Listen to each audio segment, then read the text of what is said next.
Good evening, Oxnard residents. Welcome to this presentation by the League of Women Voters of Ventura County for the candidates running in District 5 in Oxnard. We're only going to be able to do District 5 tonight because one of the candidates in District 2 was unable to join us at a late minute change in her schedule, and she was unable to join us. Due to the league rules, we cannot have only one candidate in a race appear. So Mr. Gabe Tehran is not able to join us due to that fact. So we are going to move ahead with the 3 candidates for District 5. I'm David Marin, a member of the League and your moderator for tonight. And at this time, I'll go ahead and introduce the president of the League of Women Voters, Ventura County, Kathy Morgan. Thank you, David, and thank you to everyone for being here tonight. The League of Women Voters was founded in 1920 with the mission of educating a new group of voters, women, who had been granted the right to vote nationwide with the passage of the 19th Amendment. The League of Women Voters is a nonpartisan organization committed to providing voters with factual, non-biased information, and as such does not support a particular candidate or political party. The League today continues with the mission of empowering voters and defending democracy by registering voters, providing information about the candidates and the issues, getting out the vote, and supporting fair and transparent elections. The candidate forums are an opportunity for voters to hear from the various candidates and to get the information they need to make an informed choice when they vote. Attendees to the forum are invited to submit the questions they wish asked of the candidates when they register. The candidates have not been provided the questions in advance, and each candidate will have the opportunity to answer the questions posed. We are glad that you are here tonight to hear from our candidates. We hope that you get the information you need to make an informed choice. And at this time, I would like to turn it back to tonight's moderator, David Marin. Thank you very much. Thank you, Kathy. We're going to begin with our opening statements. And Armando, whenever you're ready, you have 1 minute. The timer will appear. Keep an eye on it. Good afternoon. First and foremost, I would like to thank the League of Women Voters of Ventura County for making this forum possible. My name is Armando Pina, and I am a candidate for the City of Oxnard, District 5. I have had a privilege to live in South Oxnard for the past 22 years, and my family has called it their home for over 30 years. I am a product of what South Oxnard has to offer, from attending Head Start at the South Oxnard Branch Library to high school at Channel Islands. I have grown to love Oxnard, and I am a product of what I like to call the jewel of Oxnard. This is why I'm determined and passionate to continue to revitalize Oxnard, and in particularly South Oxnard. Our city has room for change, and it will only benefit our community. Our city and our district need a leader that cares about the people and the local issues surrounding our neighborhoods. We need a strong leader to serve its constituents, and that is determined to make a difference and provide transparency, but most importantly, create an equitable environment for all to continue to develop. South Oxnard is a jewel of Oxnard, and it is time for a new voice and a vision to grow together and lift as we climb. Thank you. Thank you. Our next candidate is Gabby Basua. Thank you. I want to thank the League of Women Voters for this forum and allowing me the opportunity to speak with you tonight. I am the current District 5 representative. I am a product of Oxnard. I have lived in Oxnard my entire life, 44 years, mostly all in the South Side. I've raised my family in the South Side of Oxnard. I have 3 what I like to call young adult children, Jacob, Nathan, and Emily, which are the pride and joy of myself and my husband. In the last almost 4 years, I've had the honor of serving the residents of Oxnard. I think my accomplishments speak for themselves. I am an experienced leader, an advocate for the families. I understand what our families need. And I am very, very thankful for this opportunity tonight. Thank you. Our next candidate is Larry Stein. Good evening, members of the audience and League of Women Voters. I thank you for the opportunity of being able to discuss my qualifications and how I can best benefit the people of Oxnard, especially South Oxnard. I've been an advocate of issues for over 30 years. 22 years ago, I advocated building a pool in South Oxnard. 22 years later, we're going to have a pool. But instead of a $5 million or $10 million pool, we're going to spend $63 million on a pool. Again, I've been an advocate for a pool for 20 plus years. I think $63 million for a pool is extremely too much. The City of Oxnard has been fiscally irresponsible on numerous occasions. there's a period of time when 10 to 15 years, residents of Oxnard, employees of Oxnard did not get paid the Social Security wages by the city. Again, the city has issues. I've been an accountant for 30 years plus. I've been following on Oxnard issues. Please vote for me. Thank you. You're going to be first up, Gabby, on this next question. Let's start off with sort of your priorities and in your case, accomplishments in the district. What are some of the top things you want to accomplish if you are elected? One of the main things right now that's on my plate is obviously the aquatic center that I have fought really, really hard, along with the council members that currently sit. I believe that the aquatic center is going to be extremely important for our youth. Living in South Oxnard and knowing the community, I understand that our residents and our kids don't know how to swim. I personally did not know how to swim until I was an adult because my family didn't have the means to teach me, send me to lessons. So that is going to be something extremely, really, that's engraved in me. And I want to see that come to fruition. Some of the accomplishments that I have had is I've had the lighting at Hall Street that has been improved. The wall on the Diamond Bar neighborhood is about to be replaced. I was a huge advocate for keeping Fire Station 2 open, which is probably my best accomplishment. Thank you, Gabby. And Larry, same question to you. What would be your top priorities? How will you go about accomplishing them if you're elected? I think establishing and restoring fiscal responsibility is my #1 priority. We have a city treasurer whose duties have been stripped by the city council, and these duties need to be restored. I spoke a few minutes ago regarding the city's attitude towards ethics and propriety. For 15 years, we had over 700 employees that were not paid the Social Security benefits that they were entitled to.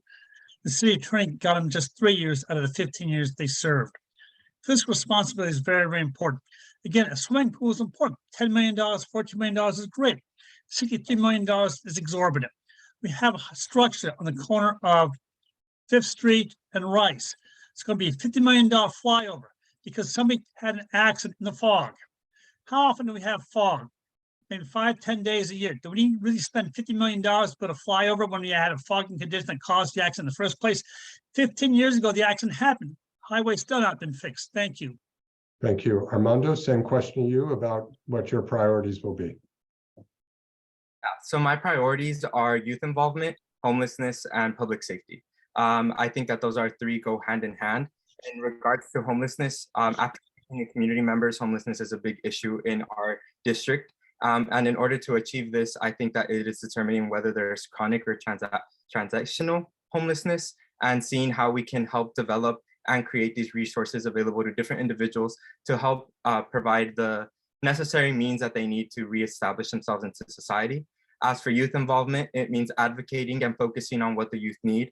I think that that initiative of the aquatic center is definitely something that is going to bring a lot into our youth involvement, but it also means bringing in more programs on what youth need, the focus on mental health awareness and different programming that will help shape and continue to shape our leaders and our future. And public safety, it goes hand in hand with the 2, and it is something that our city needs to continue to provide for our community. Thank you. We're going to move to this next question. Larry, you'll be up first, but before we do that, I want to remind the audience that the League's programs are simultaneously translated into Spanish. If you're using closed caption, we use the Zoom technology, so hopefully that helps if you are Spanish speaking. If you have the latest version of Zoom, just click on captions and then go to closed caption, and you should be able to see the Spanish translation. With that, Larry, the next question is similar to one in the earlier forum about the Planning Commission. Do you disagree or agree with the developments that have been approved by the Planning Commission? If you're elected, do you have ideas about how to restructure it at all? The Planning Commission just approved the housing element 2 weeks ago. The housing element included in their fact that the city said we had sufficient water to build 5,000 new homes. Since July, I've asked for documentation on the city's water system. Where's the water going to come from? We were supposed to build wells 12 years ago to provide water for 42,000 people. in 10 years, those wells still have not passed the state tests. Another issue is our sewer systems. Our sewer systems are backing up because of new development. The water efficient toilets are preventing the water from flowing down the sewer pipes because they're overflowing. The pipelines are 9 or 15 inches diameter, when it's supposed to be 17 inches diameter, or maybe it's 13 inches versus 15. Again, we have infrastructure issues that have been fully addressed by the housing report, and the planning commission has a big issues in not getting these housing developments and the infrastructure resolved. Thank you. You're welcome. Armando, same question to you as far as your view on the planning commission. Do you agree with some of their recent decisions, and what changes would you make if elected? Yes, so I think that the planning commission does have some things that I agree with. Like anything, there's always going to be agreeing and not agreeing with certain plans. I think that the mission of it is amazing. It is to create, preserve, and enhance what our city has and needs to continue to develop these new projects that help stimulate the economy, but also bring our community into becoming better than what it is. I think that the housing initiative that is occurring in regards to bringing in more adequate housing that is attainable and equitable for all is important. I think that that is a primary thing that we need in our city. We need to focus on the needs of our people and focus on what our community exactly is made up of. Every community is different, so we need to focus on the initial effects and what is deteriorating in certain cities, what needs the new development, and what needs the attention. Thank you. Gabby, same question to you. And I'm going to go out on a limb and assume that you as a city council person appoint someone to the planning commission. So share with us your views on the planning commission, and would you also reappoint your appointee if you were elected? Thank you, David. The Planning Commission is one of the commissions that is extremely important in Oxnard. They are the ones that are basically taking these projects and moving them forward or declining them. And then most of the time they come to the council for approval or not. And my representative, I would definitely appoint him again. He is extremely qualified, understands the issues, and this is what experience does. An experienced person that understands government, understands the difficulties that these individuals have to do on a day-to-day basis. And then again, if those decisions are not well taken by the people, then it comes to the council. This is extremely important for people that have experience to understand that there's rules, there's regulations, and there's things that the Planning Commission just doesn't have any power over. Thank you. We're going to stay with you, Gabby, for the next question. And let's talk about your strategies for dealing with affordable housing. So affordable housing in your district throughout the city, and affordable housing to allow our workforce, nurses, teachers, police officers to be able to live here. How will you go about accomplishing more affordable housing? You know, this is definitely a subject that is really up my alley as director of the Housing and Facility Maintenance Department for the city of Hueneme. This is what I do on a daily basis. We provide affordable housing to the residents in the city of Port Hueneme. One thing that definitely needs to happen is to allow for additional density bonuses. Along with that, there's obviously consequences to every action. You have overcrowding in parking. We've got to get creative. We've got to get creative with rules, with regulations. We've got to allow this low-income housing to come into our community and to enhance the quality of life for our residents. We have so much overcrowding, but one of the things that I would like to see happen is that the council come up with additional rules and regulations that would allow the housing contractors to come in and build the housing that is necessary, and allowing them those bonuses in order to create additional Thank you, Gabby. Armando, same question to you. What are your strategies for increasing the amount of affordable housing? Yeah, so I think that within the city, you have to evaluate every district as it is and where you want to bring that housing. I think that you need to evaluate where the affordable housing is coming, and that would increase the uniqueness of the neighborhood. I think every neighborhood is unique. In order to increase the housing availability, you need to know who you are serving. You need to know if you need to have family homes, condominiums, different things that ultimately affect the overall affordable housing movement.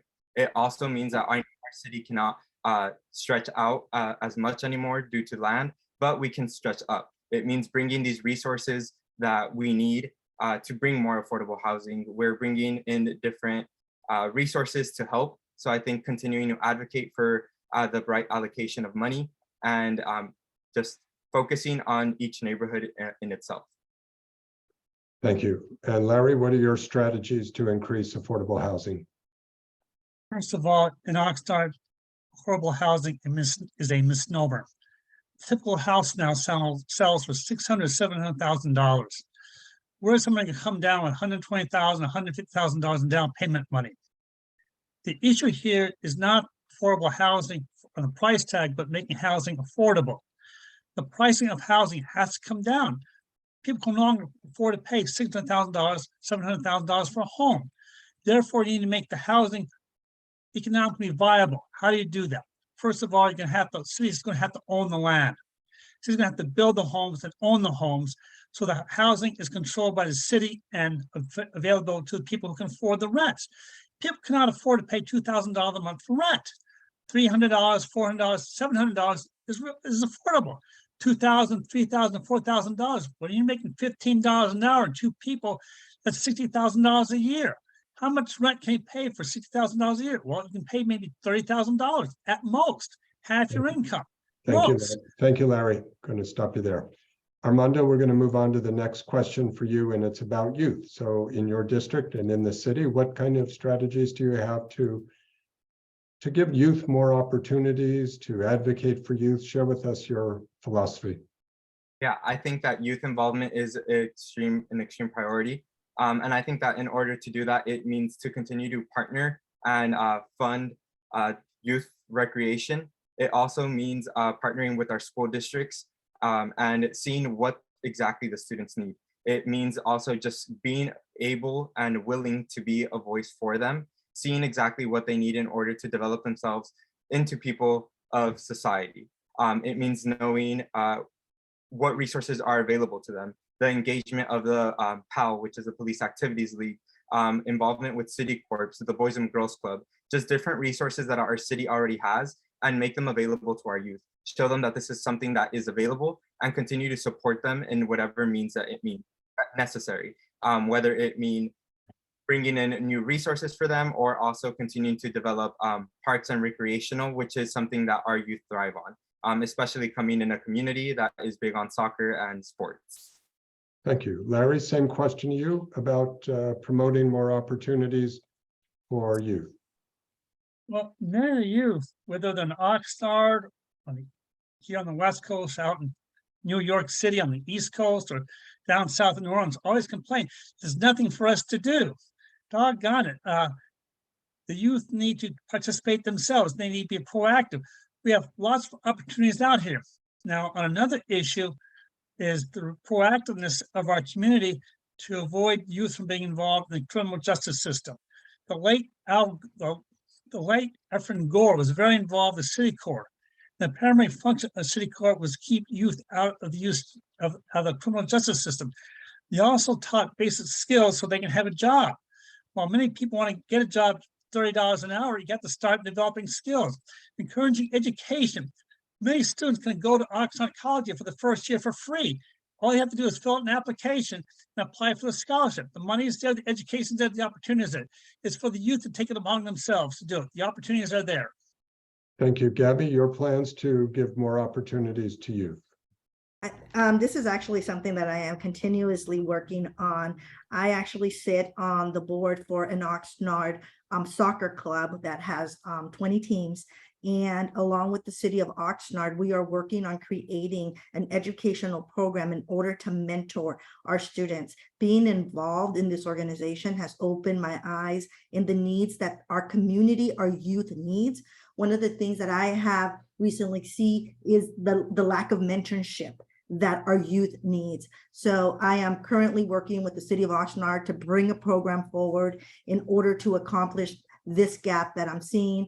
But not only that, but I believe that the city of Oxnard, along with our city manager and our administration, understand that the youth is our future.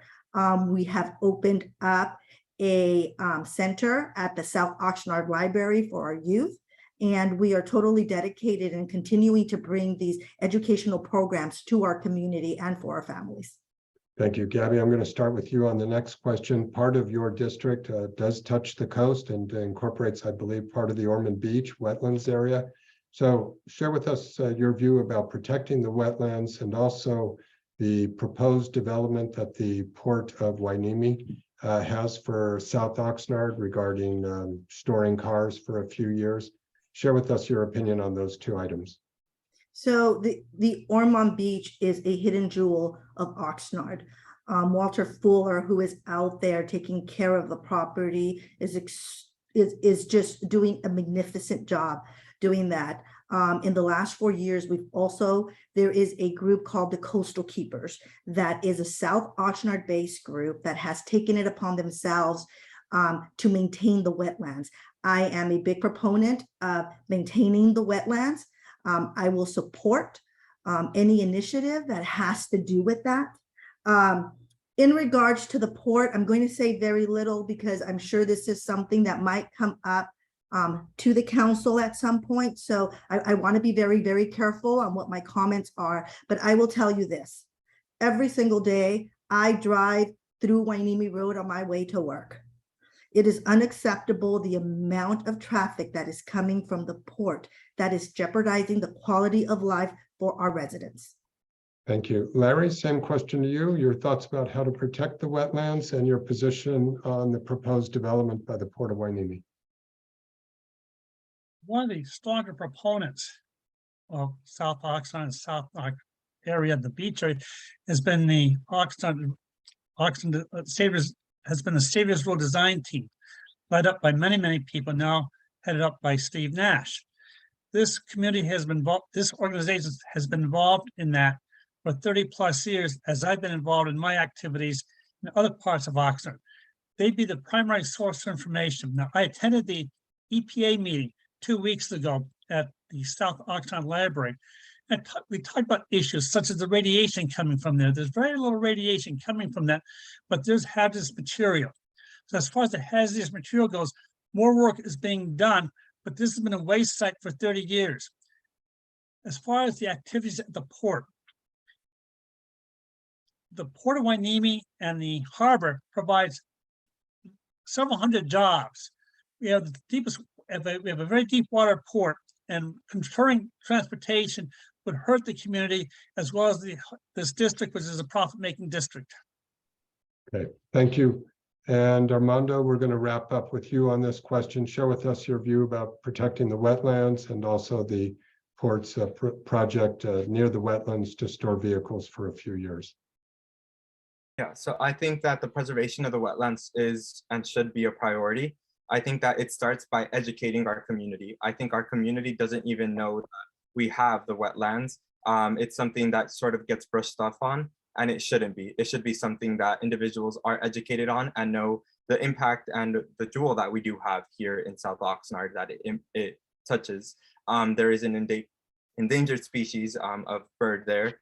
So focusing on how we can protect that, and as well as preserve our wetlands and continuing to support it, which means partnering through nature conservatorship programs or seeing how our community itself can be actively involved in the wetlands. As for the port and the storage of the vehicles, I think that as Councilwoman Basua mentioned, there's already high level of traffic there in that area. It's something that definitely needs to be addressed, and it is one of those issues that just needs to be focused on in a holistic view. Thank you. Larry, I'm going to go to you for the next question. You've all talked about it to some degree, the proposed aquatic center, the South Oxnard Senior Center. Share with us your views about the proper type of city development to support the citizens in South Oxnard. The main purpose of these facilities is to accommodate the people, not just of South Oxnard, but Oxnard in its entirety. Spending $60 million for an aquatic center is great if we had the money. We're going to take out a bond issue, another bond issue. But what should be happening is instead of building one large facility in one location, perhaps three $10 million, $14 million pools could be built throughout the city so the distribution of people attending the sporting events and water can happen throughout the city. I was involved with a community called Waterproofing Kids 5 years ago. We offered opportunities for kids to learn swimming, two-week classes.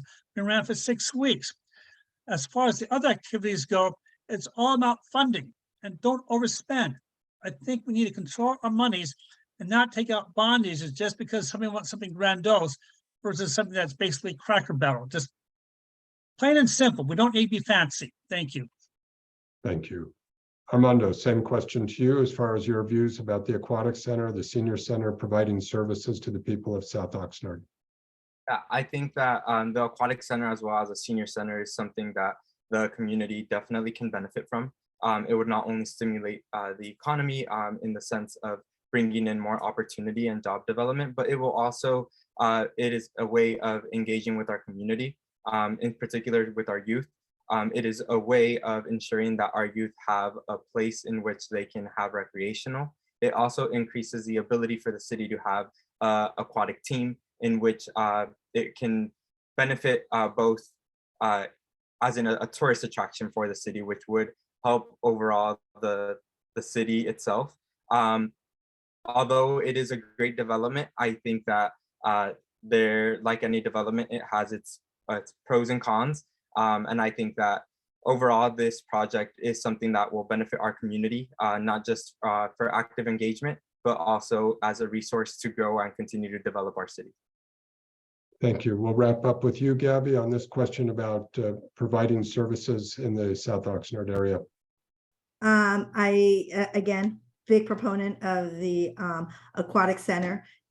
It is not only for the south end of Oxnard, it's for the entire Oxnard community. It is a place where we will have swimming classes for our citizens in the morning at 6 in the morning. My mom, who's 68 years old, can benefit from water aerobics in this area. It is something that the community deserves. I've been hearing a lot through this process. It's like, we don't need to spend this money. We don't need to spend this money. But yet, you know, Ventura has an aquatic center. Thousand Oaks has an aquatic center. City of Camarillo has pools. But yet, for some reason, Oxnard doesn't seem, people don't think Oxnard deserves an aquatic center. And I totally disagree. I disagree with that. And not only do we deserve the aquatic center, but also our senior center. It is development that's going to come to our community, that's going to enhance the lives of our families. Gabby, I'm going to stay with you for the next question. Several questions express frustration with traffic in Oxnard, the state of the roads and other things. Share with us if you have any plans to try and improve the roads and reduce the amount of traffic or speed it up. I currently sit on the Finance and Governance Committee in the city of Oxnard. In our last meeting, we had a bond issue that came to us. And part of it is to issue a bond in order to continue to fix our roads. I've got to say that this administration that we currently have is doing a tremendous job on getting some of our roads fixed, especially here in the south end. Our alleys in the south end of Oxnard are getting fixed. So my hats go off to all the city employees that are doing tremendous work in regards to that.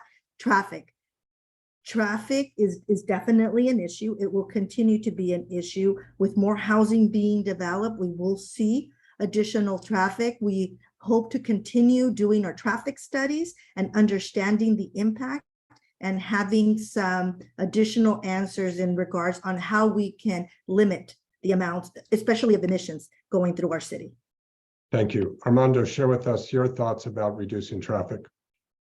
Yeah, so my thoughts in reducing traffic, I think that there is no clear answer to how to reduce traffic. It is something that is inevitable, especially in a growing city, with new developments coming, and the the ability to provide more accessible housing, it also means that it will increase traffic. But it also doesn't mean that there isn't an alternative or a way to find a mean or source to help this issue. This would mean either looking into the ability to provide parking permits or ordinances that will help continue to establish a little bit of alleviate a little bit of that stress that traffic does create in our community. It is also about focusing on what exactly the focal points are and where that change needs to happen. It's about focusing on the main roads and seeing what effects they have in our community and connecting them perfectly into being accessible. Thank you. And Larry, we'll wrap up with you on the issue of traffic. The main issue of traffic is a matter of stability in the Public Works Department.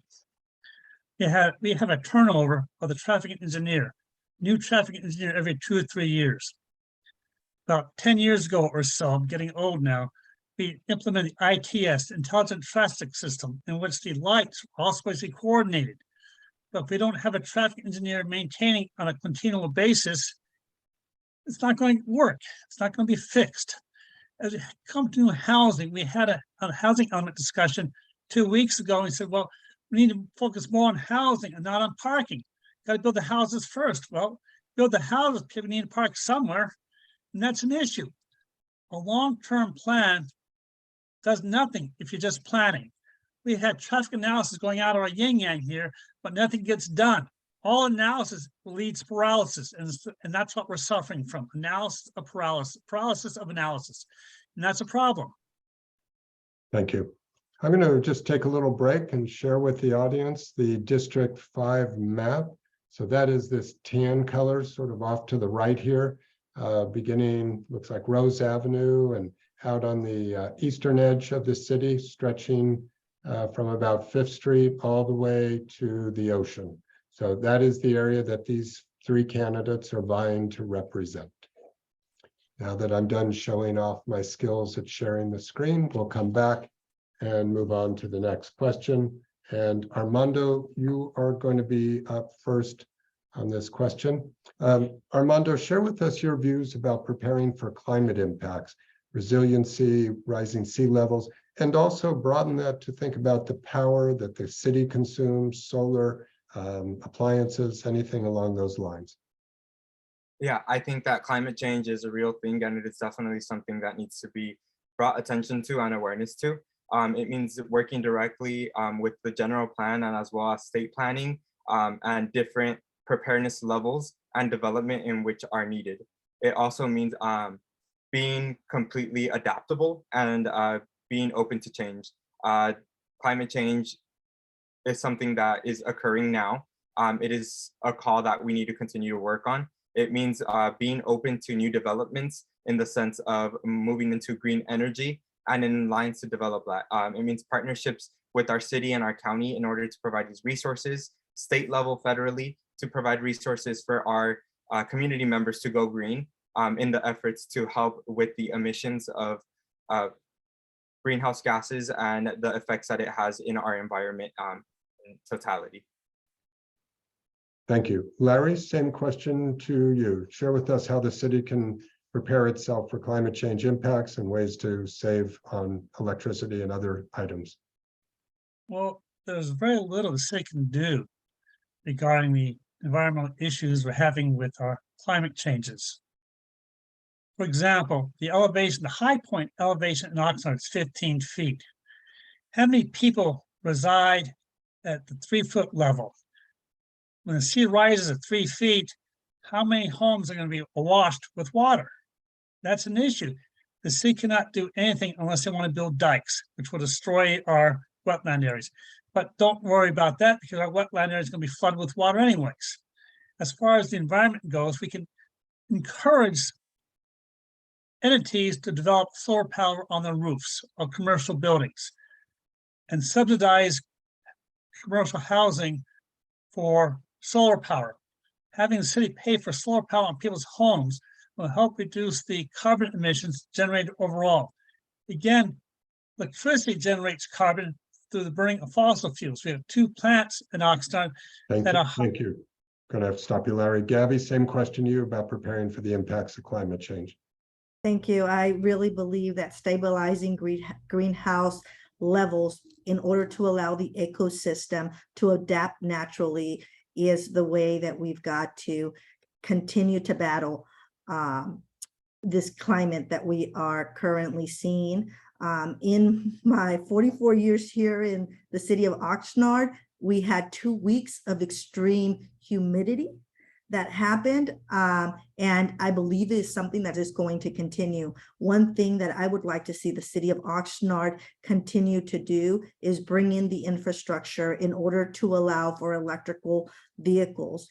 We need more charging stations. We need to be giving out more rebates. The federal government is doing the best they can with rebates with cars, but we at the city level, we also have to prepare for moving forward, especially with solar panels and trying to save as much energy as possible. Thank you. This will probably be one of our last questions. Larry, you're up first on this. We've talked about affordable housing, but we haven't talked about how to help the homeless. Do you have specific ideas about how to reduce the amount of homeless and provide services to them? One of the issues of homelessness is the fact there's no simple answer. There are different people, but different causes for homelessness. Some it's economics. They lost their jobs. They have no income. They have no place to live other than their cars. What can the city do about those unfortunate people? Can it help subsidize this, and not through Section 8, because Section 8 has limited funding, but the city needs to develop its own funding program to supplement Section 8. Another area of housing that needs to be addressed is the people suffering from mental illnesses. The state shut down the Centers for Psychiatric Care 20 plus years ago, 30 years ago. The city needs to start opening up some centers, perhaps running it themselves for a while and getting help from the county. Again, social services needs to be more active and more involved. That's going to cost dollars. You can either pay for the housing or not pay for the housing and live with homelessness. It's your choice. Money has to be spent either way. Thank you. Armando, same question to you about dealing with the homeless. Homelessness is a big issue, especially on the south side of Oxnard, as many community members have mentioned to me while speaking to them. I think that in order to address homelessness, we need to start by beginning to offer resources and partnerships, whether that means through the county or through the state, to provide these transitional programs, mental health awareness, and facilities for these individuals to rehabilitate and support them into coming and being working members into our society again. It also means finding a way or working with our state and federal level to provide more money and allocation that is granted to our city a little bit at a better pace than it already is, in order to continue to partner and offer these resources. It also means being able to be an avenue of advocacy for them and letting them know that we are here to better them and to invest in what they deserve to have and the resources that our city can partner with in order to provide that for them. Thank you. We'll wrap up this question with you, Gabby, about how to provide and support the homeless. Thank you. The homeless situation is a nationwide issue. We are not immune to it just on the south end. Yes, there is homeless on the south end, but if you go outside of the south end, you will see it on the east end, on the north end, on the west end. It is everywhere within the city of Oxnard. Even at the federal level, HUD has now started to transition and allowing additional programs for homelessness. They understand that the challenges that are being faced in our community. So we've got programs all the way from the federal government to the state government coming down to the local cities, but specifically to District 5. What is it that I have started focusing on and that I will continue to focus if I am the elected member to represent District 5 is bringing a shelter into the south end of Oxnard. Not only do we need it on the north end, but we also need something on the south end. We need to bring the programs that we currently have, because we have a lot of programs. The county has been exceptional in getting programs to us, and I know my time is up. Yep, time's up. In fact, audience, our time is up for all the questions. We're going to now move on to the closing statements. We're going to go in the reverse order. Larry Stein, when you are ready, you can begin. You'll have 1 minute. At the end of the day, still fiscal issues. Are we going to build a $63 million pool for South Oxnard, or going to provide money for housing? These are complicated issues. There's no simple answer. But this thing needs to stop doing analysis forever and start actually doing things. We have a city attorney who refuses to provide public documents to this member of the public, who's asking for the numbers so solutions can be created. I'm asking for information on our water program, why we haven't built the wells in 15 years. How come we haven't taken care of the overpass at Rice? The issue isn't just this one issue about traffic or this one issue with homelessness, but generically overall. As a private citizen, I can cherry pick the issues. As a public employee, as your representative, I'll have to listen to all the issues and listen to both the pros and cons and find a equitable solution that's financially feasible, not just pie in the sky bonds each time. Thank you. And our next candidate is Gabby Basua. Thank you. Again, I want to once again thank the League of Women Voters for hosting this forum tonight. I have been honored to serve the residents of Oxnard almost for the 4 years, and experience voice matters. That has been really what has allowed me to be successful in representing District 5, bringing resources into our area. And that is exactly what we need in the South End. We need experience. We need somebody that understands government, that understands the ins and outs and how to get things done. I have, again, had a lot of accomplishments in District 5. I am not done yet. I would like the opportunity to continue the good work, getting the infrastructure that we need, allowing additional programs for our kids. Safety is definitely, something really huge. I've had the honor of being endorsed by almost every single labor union, the Ventura County Business Alliance. Thank you, Gabrielle. Yes, we'll stop you there. Armando, you're our last one tonight. So when you're ready, you have 1 minute. Thank you again to the League of Women Voters of Ventura County and to all the community members who have taken the time out of their day to join us for this forum to learn a little bit about us. Innovation, courage, determination, and passion are 4 words that I use to characterize myself as an individual. I am determined and passionate, and I have the utmost confidence that if I am elected, I am prepared to work directly with my community to make a difference. Passion is not something that you learn, it's something that grows from the things you love and support. From the start of my campaign, I have decided to meet with my community and engage with them.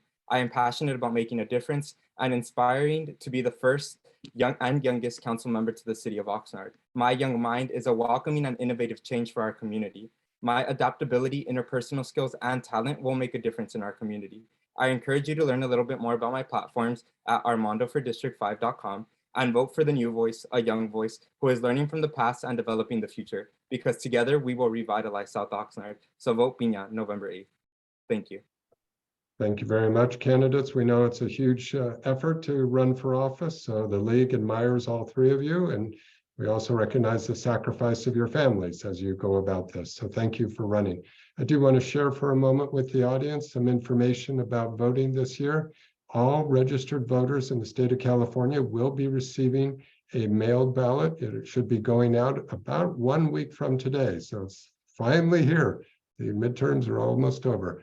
So when you get that ballot, you can drop it off at a drop box, you can mail it back, or you can take it with you when you go to vote. If you do want to vote in person with the voting machines, take your mailed in ballot with you anyway, so that you can hand it back to the registrars.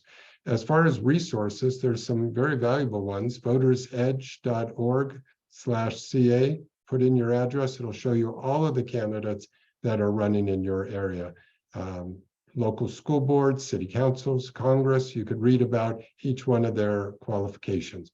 If you want to track your ballot to make sure it's received in the mail and received at elections, visit where'smyballot.sos.ca.gov.